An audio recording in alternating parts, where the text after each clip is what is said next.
2019 के चुनाव पर देश नहीं पूरी दुनिया की निगाहें हैं और देश के अंदर और बाहर जो राष्ट्र विरोधी ताकतें हैं और बहुत सारी क्रिश्चियन कंट्रीज, इस्लामिक कंट्रीज, वहां से हजारों करोड़ रुपए की, लाखों करोड़ रुपए की फंडिंग इस बात के लिए हो रही है कि मोदी को सत्ता में आने से रोका जाए। अरे भाई, ये तो बताओ कि मोदी ने बुरा क्या कर दिया इस देश के लिए। उस व्यक्ति की नीयत, नेतृत्व, चरित्र इस देश के हित में, और आखिर इतनी हाई तौबा क्यों एक व्यक्ति के लिए जिसका अपना घर परिवार नहीं, जिसकी भारत माता आराध्या है और राष्ट्र धर्म को अपना कर्म मान करके जो 24 घंटे भारत के लिए सोचता जीता है और भारत की सीमाओं की सुरक्षा से लेकर के शिक्षा की, स्वास्थ्य की सुरक्षा, किसानों की, खेती की सुरक्षा, हमारे वर्तमान और भविष्य की सुरक्षा की जो चिंता करता है, देश में इतना बड़ा विकास का काम किया, इंफ्रास्ट्रक्चर से लेकर के, आयुष्मान भारत से लेकर के, बिजली, पानी, सड़क से लेकर के, जो वो कर सकते थे 100 से ज्यादा बड़ी योजनाएं बना करके किया।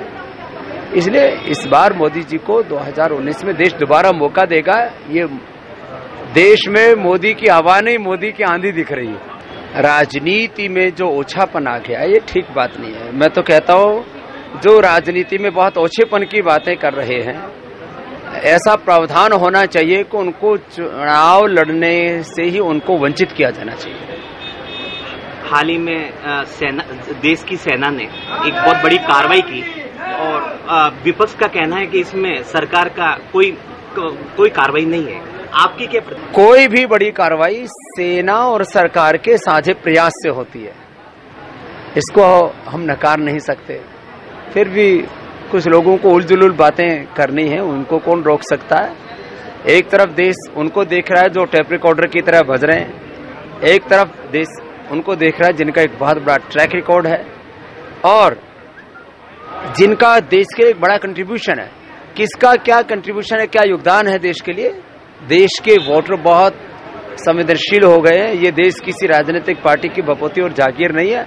अब देश में मैंने कहा ना, अच्छा मूड बना हुआ शुभ ही होगा। यद्यपि महंगाई, बेरोजगारी, गरीबी, भ्रष्टाचार, काला धन, आर्थिक सामाजिक न्याय सब प्रश्न हैं, लेकिन देश रहेगा तो सब प्रश्न रहेंगे और उनका समाधान भी होगा, सब मुद्दे रहेंगे।